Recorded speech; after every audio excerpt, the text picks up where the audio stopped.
Well, okay, here we go. This is the moment that gives me pause. This is the final step of the update. And as I said, I'm not seeing anyone do this in previous YouTube videos. And so I am going to do it because the instructions call out. It says here, let me just go back to the initial important notes.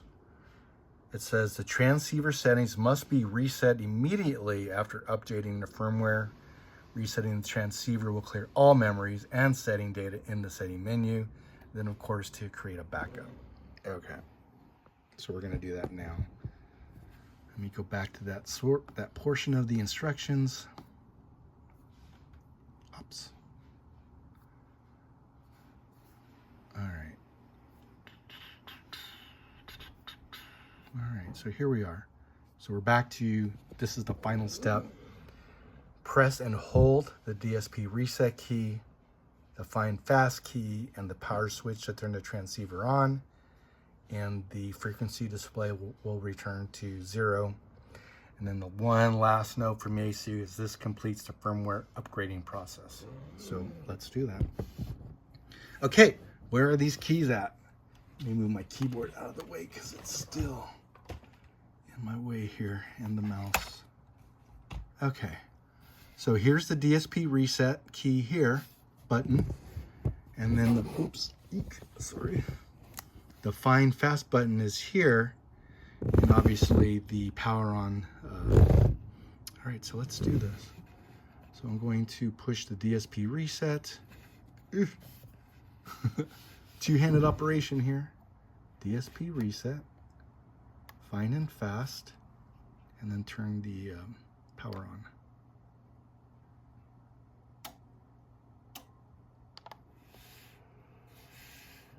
And it did indeed reset everything. All right.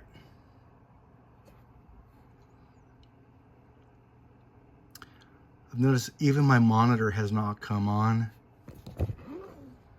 because it's no longer configured in the software. But let's see what we got here. So we're going to go to function, we'll go to the extension settings.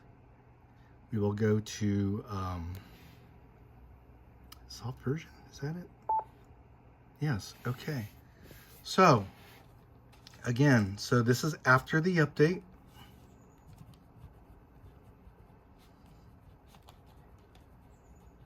Main is now V01-12, so that was updated.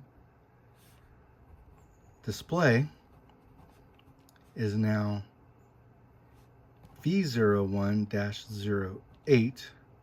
That has been updated. It was previously 06. Let's see, DSP is now B01-01, and that has been updated as the previous version was 00. SDR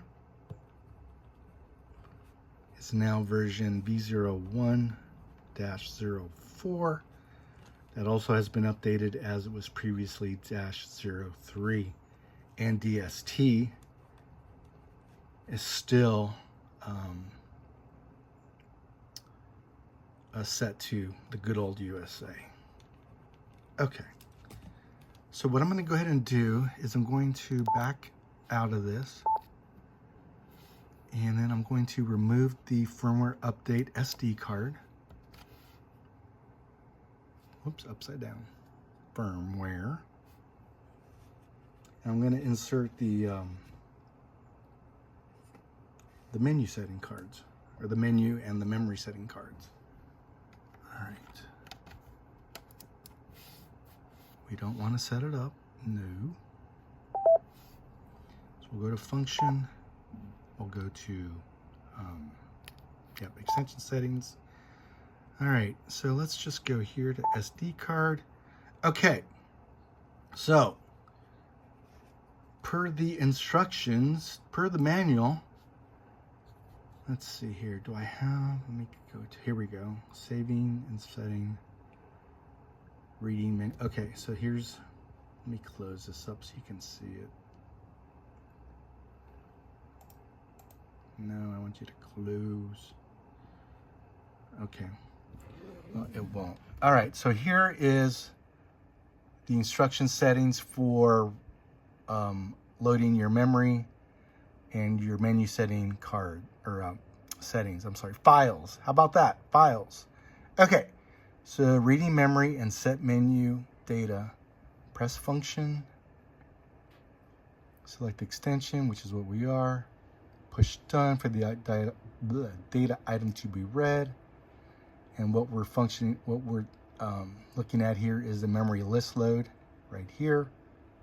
And then the menu load right here. Load settings, menu data, read memory data. Okay. Touch the file name to be loaded. Touch back to cancel. Okay. So let's do that. All right. First, we'll do the memory list. And I didn't have any memories in here, so this is kind of moot, I guess. But we'll go ahead and do that anyway. And that is the file. We'll select it, we'll overwrite it, right? Yeah, okay, so it's loading. We'll click through that. Okay, and she's rebooting. And she's back. Okay, now interestingly enough, the instructions, oh wait, it did say that. When the override confirmation screen appears, touch OK. File loaded is displayed. Finish once the power is turned off. Yeah, okay. Once the power is turned off, the power is turned on automatically afterwards. Okay, I should have read further because that was a little bit weird, but that's exactly what it's supposed to do. All right, so now let's do the menu data. And this is what I'm really concerned about because like I said earlier, I've taken a lot of care to get the settings how I wanted them. Okay, SD card. All right, and then it's menu load.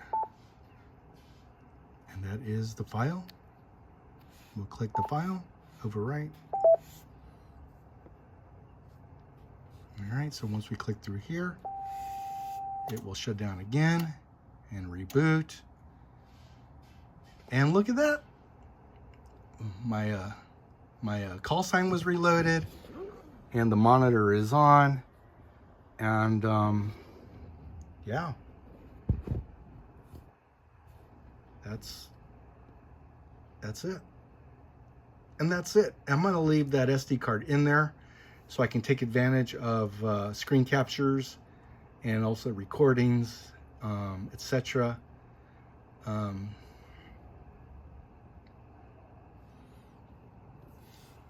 yeah, let's get this back to where it was. Do this.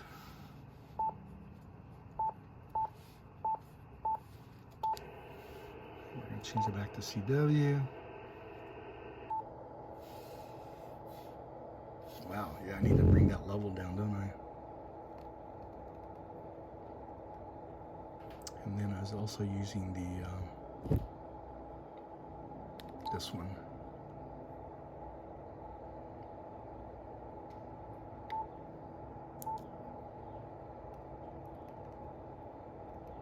And then, yeah, there we go.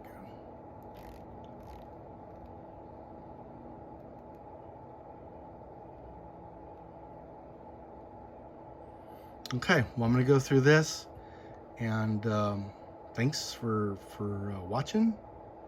Oh, that's on 14.0. I thought I put on 14.060.